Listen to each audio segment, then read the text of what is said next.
Hey, what's up everybody? Lupa.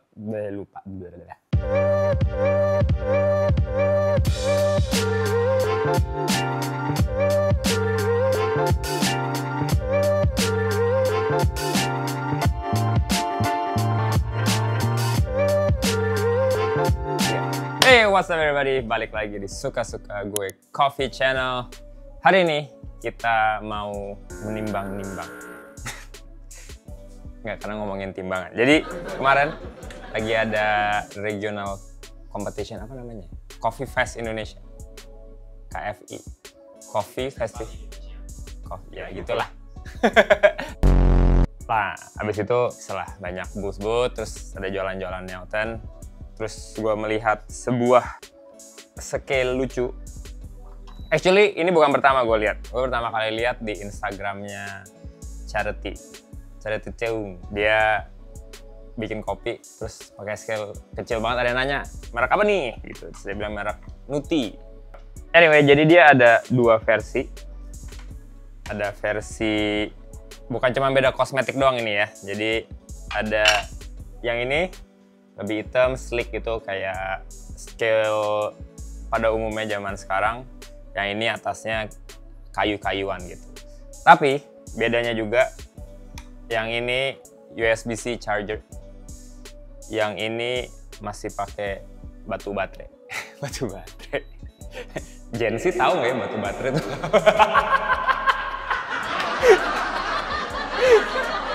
Batu baterai. Kayak di remote AC gitu loh, adik-adik.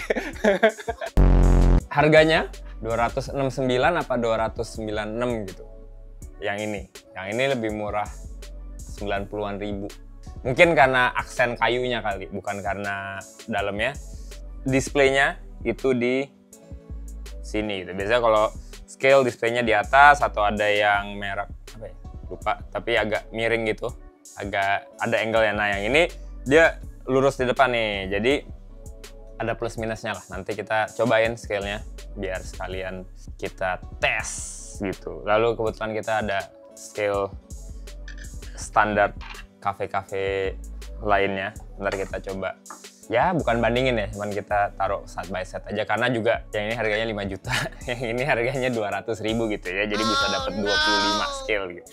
Oke, jadi kita akan coba side by side yang si nati-nati ini. Oke, kita akan coba tuang air aja gitu ya. Lalu kita tes dia secepat apa. Nah, ini kalau di Canter aja udah 234. Tambah solo deh.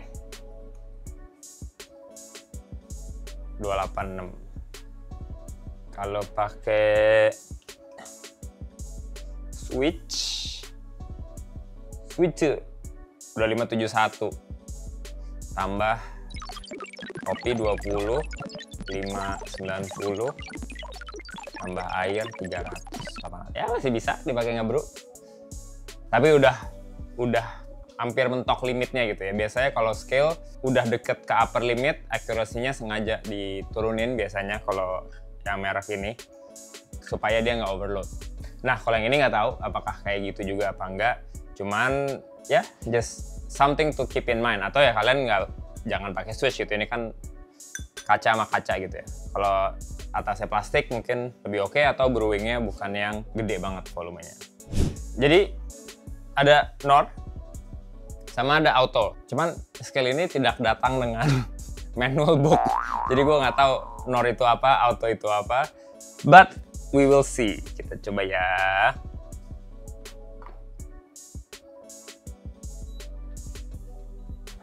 Kita tuang air 100 gram. Yang coklat ini kayaknya sih Nor modenya. Karena, atau mungkin dia cuma bisa satu. Karena tadi dia nyala, langsung aja nyala gitu. Kalau yang hitam semua ini nyala ada tulisannya Nor atau auto. Lalu ini, oh kalau auto begitu ada air turun, dia langsung nyala timernya. Kalau dari segi sensitivitas sih lumayan cepet gitu ya, ditaruh langsung naik, langsung berhenti juga, jadi nggak ada delaynya. Kadang-kadang kalau scale yang merek lumayan lama gitu ya, yang dari zaman dahulu, dia suka ada lag atau kayak kitchen scale gitu kan. Kalian nuang misalnya targetnya 100, kalian harus berhenti di 98 misalnya atau 96 karena ada lag. Ini ya lumayan instan lah gitu. Coba lagi. Nah, tapi yang coklat agak ada lag-nya nih. Karena pakai baterai dia. Ya lumayan oke. Nggak, mungkin bukan lag tapi lebih karena airnya goyang atau apa, jadi dia agak ganti dikit. Maksudnya dibandingkan dengan semua scale yang ini kompetitif lah gitu, nggak jauh-jauh banget. Lalu sekarang kita coba apa ya, mungkin general comment kali ya. Kalau kalian lihat scale-nya, screen-nya kan di sini ya. Kalau ngebrunya di atas gini lumayan oke nih, kelihatan gitu kan matanya gitu. Cuman kalau ngebrunya kayak di bawah sini gitu, agak sulit nih gitu, ngeliatnya harus miring-miring gini. Apalagi kalau nyeduh pakai buat kompetisi gitu ya kan, biasanya kan beneran di atasnya gitu. Kalau kalian main no brew itu ya udah pasti nggak bisa lihat karena dia pas banget di depannya. Jadi ini gunanya apa gunanya? Mungkin kalau kalian taruh di espresso machine gitu ya, taruh di espresso machine, mesinnya lumayan tinggi si tray-nya, terus bisa lihat. Lalu untuk mungkin nimbang-nimbang biji kopi gitu kan, terus ini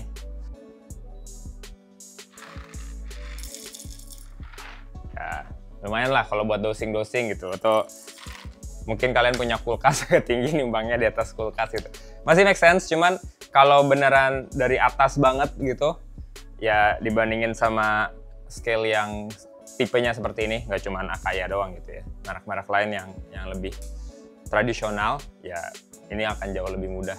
Cuman pastinya harganya ini oke banget, 200-an ribu. Nggak tahu sedurable apa, tapi ada protective covernya nih, jadi kalau kalian travel ininya nggak, si scale-nya nggak ke overload gitu ya. Kalau yang model baterai ada plastik ininya, ini kayaknya bisa sekalian buat jadi, kayaknya sih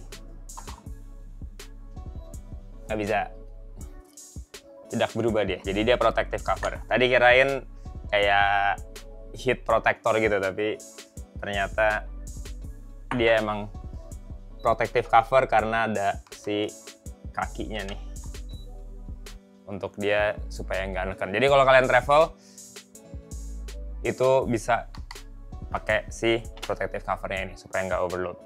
Lalu sensitif banget guys, dipegang-pegang gitu dia bunyi terus gitu ya. That's what she said. Ya, jadi kalau kalian tipenya suka yang masih agak-agak analog gitu, ini kadang-kadang di jari kita aja belum nempel, di hover di depan aja nih udah bunyi gitu. Jadi I guess canggih, tapi kadang-kadang kalau barista yang suka nungguin di depan gitu, dia bakal udah keburu keganti atau apa. Seperti itu. Kalau kita mau iseng-iseng, kita coba sebelah-sebelahan sama Akaya. Coba aja iseng. Yang menariknya adalah, dan salah satu pet peeve gue dengan Akaya, saking sensitifnya, ketiup angin aja goyang gitu kan. Nih kalau dilihat, kelihatannya di situ 0,1, 0,15, 0,10 kena AC gitu ya.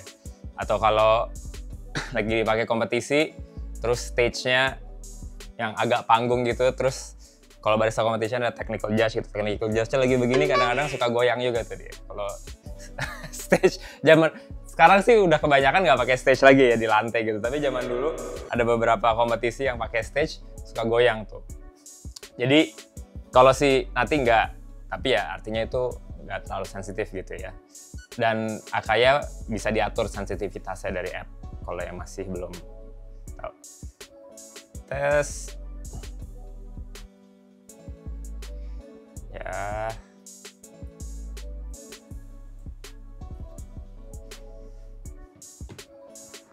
mirip-mirip si Akaya apa nih yang kecil ya, Lunar, itu dia bisa sampai 0,00 sensitivitasnya. Tapi kalau yang gede si Pearl 0,1 doang ya, nggak sampai 2 digit. Yang ini bisa sampai 2 digit, kalau si Nati ya 1 digit saja. Tapi si Akaya agak lebih cepat naiknya, dan begitu berhenti ya berhenti. Si Nati agak sedikit lebih ada lag-nya gitu. Mirip-mirip jadinya, si Nati agak lebih lamban.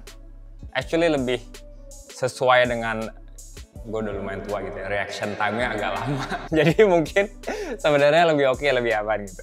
Kalau si Akaya Lunar ini lebih cepat naiknya. Tergantung pakainya sih buat apa ya. Kalau pouring, I guess lebih lamban sedikit, lebih aman gitu ya. Walaupun kalau terlalu lamban ya jadinya lag. Tapi kalau buat espresso, kita beneran mau real time gitu. Jadi kalau pas espresso turun, sesensitif mungkin paling bagus karena kita mau berhentiin. Biasanya kalau espresso kan berhentinya 4 gram sebelumnya, apa 3 gram sebelumnya gitu. Jadi semakin cepat, semakin oke. Oke, jadi si Nati ini, plus minusnya ini kita nggak dibayar, beli sendiri. Itu murah banget, 200-an ribu, nggak nyampe 300 lah, lupa berapa. Untuk 2 versi ini, tahannya cuma sekilo. Tapi kalau cuma buat nuang-nuang beans aja sih oke kayaknya, atau kalian dosing buat bikin portioning es latte atau apa gitu ya, buat nuang susu aja itu oke. Lalu lumayan sensitif. Minusnya, for my personal preference, adalah layarnya di depan gitu ya, nggak ada angle-nya. Jadi untuk nuang langsung susah, tapi kalau kalian punya yang agak naik gini, jadi agak sedikit lebih deket ke eye level, walaupun nggak eye level juga, itu oke. Pertanyaannya adalah seberapa durable gitu ya. Apakah semua cafe perlu punya scale harga 5 juta? Enggak. Apakah semua kompetitor harus punya scale harga 5 juta? Juga enggak. Banyak kompetitor yang masuk final di WBC apa Brewers nggak pakai scale yang merek ini. Ada juga gitu kan. Apakah ini kuat untuk dipakai di World Championship? Nggak tahu. Tapi interesting to try karena price point-nya oke banget. Jadi buat kalian yang mungkin baru mulai ngebrew gitu ya, lagi mikir-mikirin budget, mungkin belum mau keluar uang banyak buat scale yang harganya jutaan, this could be a good starting point gitu. Cuman ya, antara ngeliatnya begitu atau taruh ngebrewnya di atas meja yang lebih tinggi. So, kalau ada yang udah nyobain, let me know how you go di comment section. Otherwise, I'll see you next time.